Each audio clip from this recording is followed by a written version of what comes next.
அன்புமணியை 35 வயதில் என்னுடைய சத்தியத்தையும் மீறி 35 வயதில் மத்திய கேபினட் அமைச்சராற்றி நான் தான் தவறு செய்தேன்.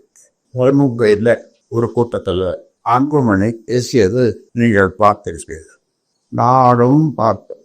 நான் என்ன குற்றம் செய்தேன், ஏன் எனக்கு இந்த பதவி நீக்கம் அல்லது பதவி இறக்கம் என்று அன்புமணி சொல்லியிருக்கிறார். இது முழுக்க முழுக்க மக்களையும் கட்சிக்காரர்களையும் திசை திருப்பும் முயற்சியார். தான் செய்த தவறுகளை மறைத்து மக்களிடமும் கட்சிக்காரர்களிடமும் ஆதாபம் பெற முயற்சித்து இருப்பினும் அவற்றுள்ளான விளக்கத்தையும் பதிலையும் அளிப்பது எனது கடமையார். அன்று அந்த மண்டபத்தில் கேஎஸ் மண்டபத்தில் நீங்கள் கேள்வி கேட்டீர்கள், இதே கேள்வி கேட்டீர்கள். அதற்கு வியாழக்கிழமை பதில் சொல்வதில்லை என்று சொன்னேன். இன்று பதில் சொல்வதில்லை.